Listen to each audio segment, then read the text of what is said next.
So tell me again about the top there. So, because people are going to ask about it, I got you on camera here. So, this one company makes it. Who's the company? Craftcover.com. Right on the strap.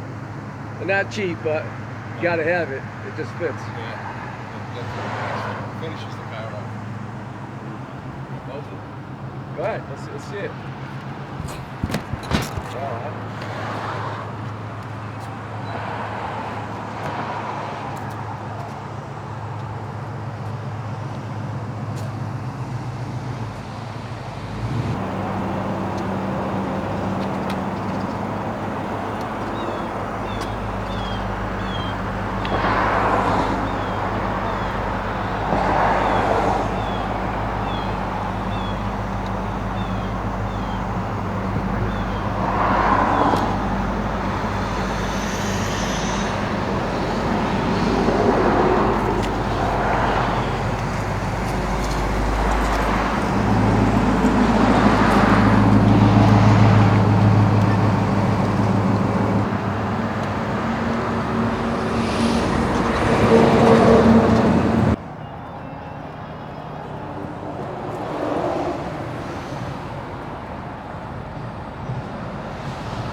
What engines does this have in it? 383 smoking. I almost asked you that, yeah.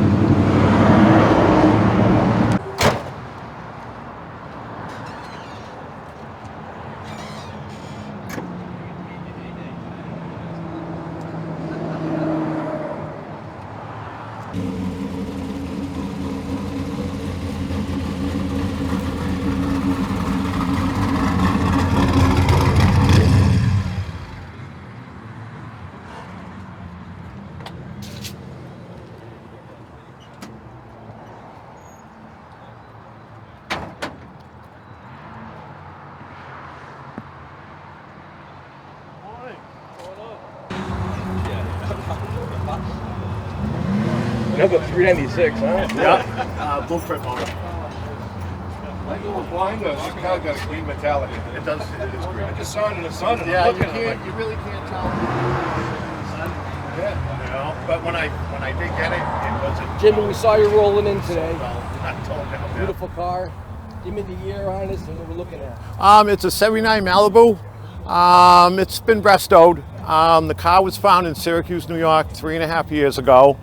Syracuse Nationals? No, Okay. actually. But anyways, car sat for 40 years. It was a farmer's car, gave to the son. The son went to go build it. He got sick. I got my hands on it and did everything possible. Drivetrain, suspension, everything else, interior. But let's talk about the interior a little bit while we're detailing here. Let's talk about it. It's just a beautiful theme here. And we'll get to it in a minute, but tell the story about the Harley Davidson decal and everybody's gonna want to know about it. Actually, it's a Monte 4-speed that's in it, M21, out of a '69 Chevelle. The interior is actually, this is a 27,000 mile car, believe it or not. I changed out the interior somewhat, had the seats made, the rear seats made and stuff like that. Who did the seats for you? Seamless Customs in Spencer, Mass. They do excellent work. It's still got the original carpet in it. There was nothing wrong with that. But yeah, then with the paint work, it's a Mako paint job from 40 years ago. I found the receipt. The receipt is still. I have it from the mail. I mean, from the glove box. This is it was not Earl Shrive. This is Mako. Yes. No, this who is was Mako. better back then? I forget. Earl Shrive or Mako? Who had it better? I don't know. It's hard to say. Weren't they like $199 or something like that? Actually, this was $199 on the paint job. But I mean, I had buffed it, waxed it, wet sanded some spots. But it shows, it shows its personality. But I mean, the car runs and drives great. Every part in the car is new. You could ask me what's used. Not much. Frame, let's talk about body. this here. This is like caught me coming in. So they actually had a Harley Davidson edition? No, but actually the story is I was painting a Harley that I had. I ordered these decals. COVID had hit. I bought them from Australia because they weren't available in the United States. 6 months later, the bike got painted, and I found the decals and found a home for them. So 396. Let's talk about the engine here. Yeah, it's a 396 small block Chevy from Blueprint. It's running MSD ignition, DUI Davis coil, Edelbrock carb, electric water pump, electric fuel pump, electric fans. It's got the best of the best. We did it right. Hydraulic clutch, line locks going in it. I just moved the battery to the trunk. It's just an endless project. Very nice, But I'm very happy with the car. Appreciate you just talking about it. Very cool. Super. Good talking to you.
Hey, so how do you get pole position status? That's what I want to know. You called me.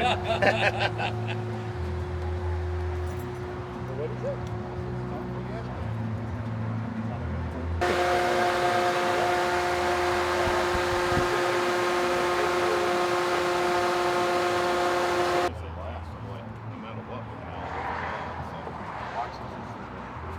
Yeah, same answer. His back leg side of the Got him. And last time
Hey guys, this is Danny from High Octane Classics. Welcome to our car show. We've got a G-Body event going here, but as you're going to be able to see from the all different cars here, we've got the G-Body guys in one section, and then everyone's always welcome to bring their cars here. We have the unique opportunity to see a couple of cool cars here. One is this 87 AERO coupe, and these are very, very rare cars. This one appears to be wearing a lot of its original paint, and it's got some of its patina here. There's been a couple fixes here and there, but what's unique about this car is that it's a T-top with this really, really cool back window. So only a handful of these were made, and I think it was from a NASCAR inspiration where they needed to make so many to be able to run these on the track, as opposed to, we look to my left and you see what a traditional Monte Carlo SS looks like. It's pretty different from an aerodynamic perspective, but the AERO cars are very rare, and we're blessed to be able to have one here at our show today.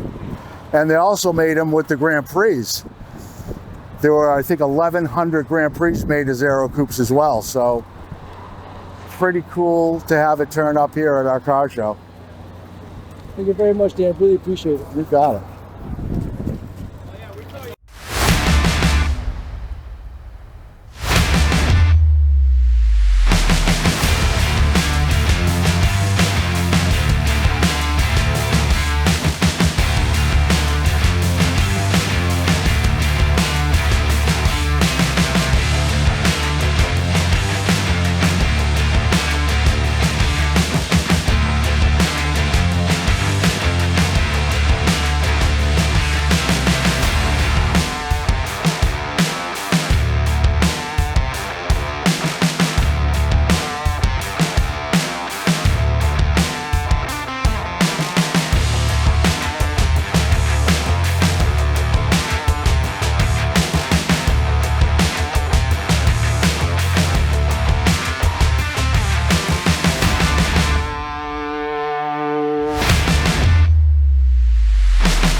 Hi, I'm Mike, and this is my 86 Buick T-Type.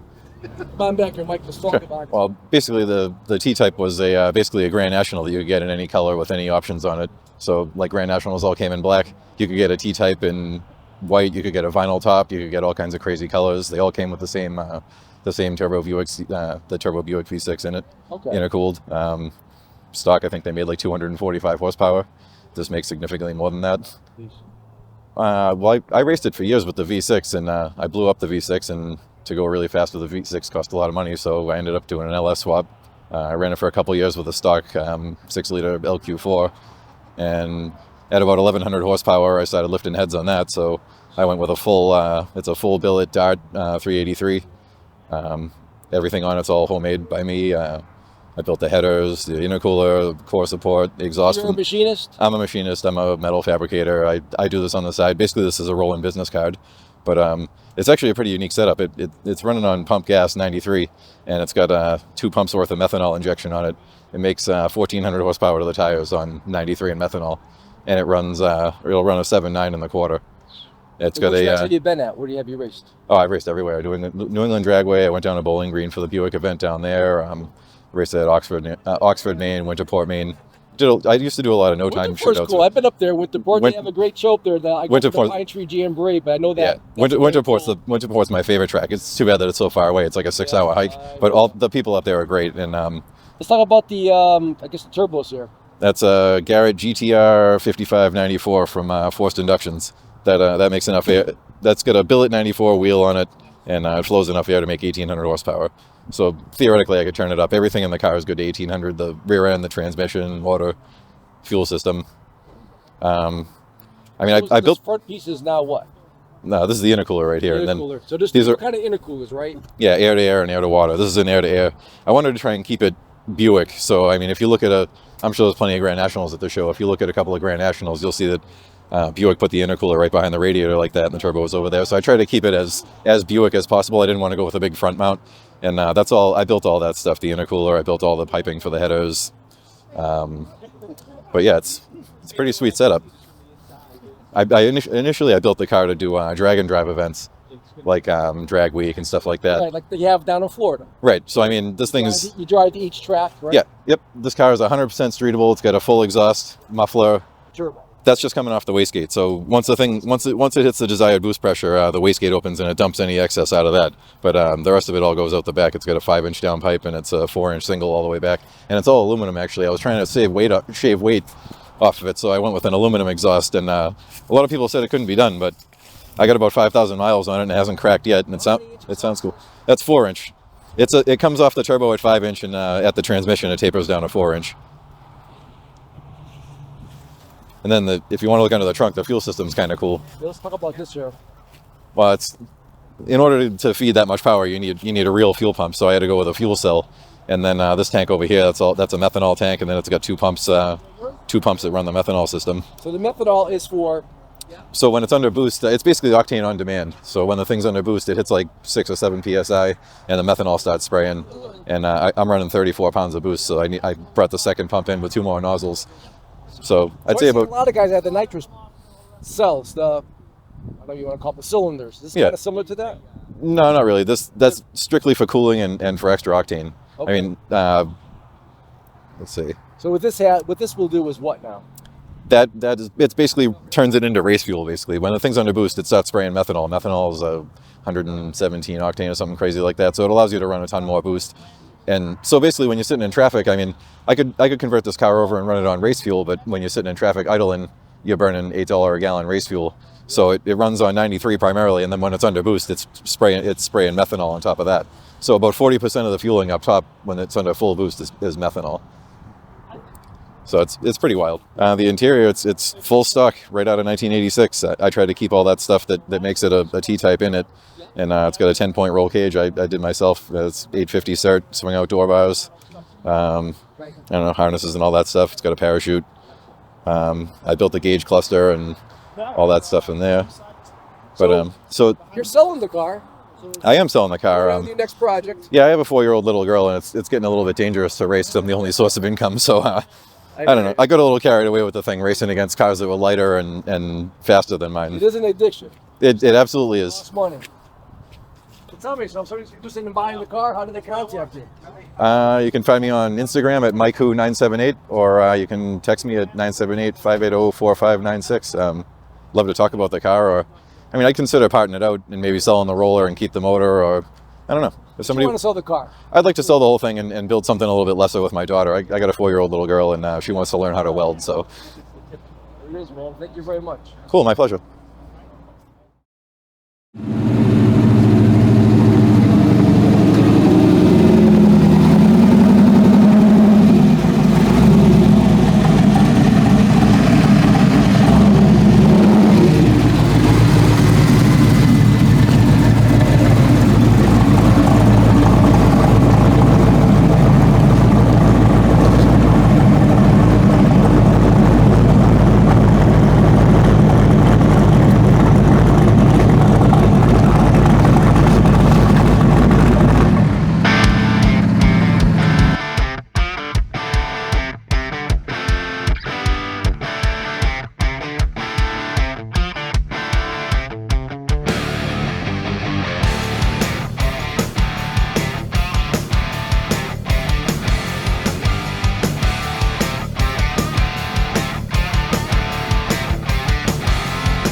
Because sometimes when you back up to that, then yeah, because of the rocks. Are you really an Uber driver? I wish. That'd be one hell of a Can be drive. if you want me to be. That'd be one hell of a drive, man, going to New York. Right? Hey, you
Yeah, so this is a 70 Chevelle.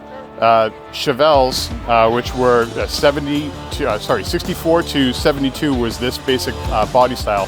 Those are A bodies, GM A bodies.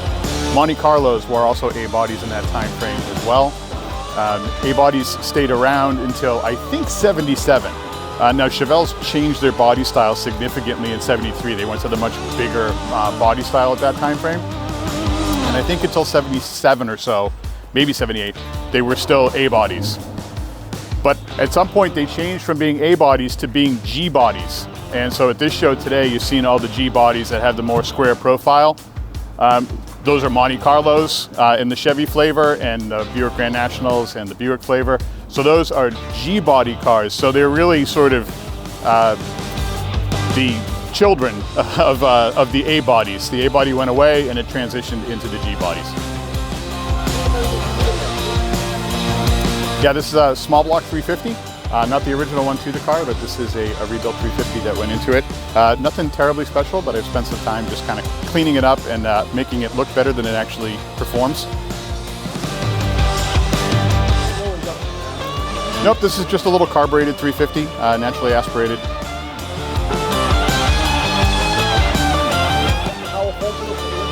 It's not a functional cowl. This car was a Malibu to start life, and somebody had turned it into a little bit of a make-believe SS along the way, put the cowl hood on there and the stripes. I've been slowly trying to kind of get it a little bit more back to its Malibu status, but still retaining some of the SS stuff that I like the round gauges on the dash and the staple shifter or horseshoe shifter. Those are both attributes of an SS that were in the car that I like too much to get rid of. So those are going to stick around, but a lot of the rest of the stuff that's in here pretending it's an SS, I'll lose. That is not the original radio. That's something from Retro Sound. It's built to look like the original radio, but it's actually a modern Bluetooth radio. Yeah, it's pretty cool. It uses all the same mountings, but gives you that Bluetooth capability.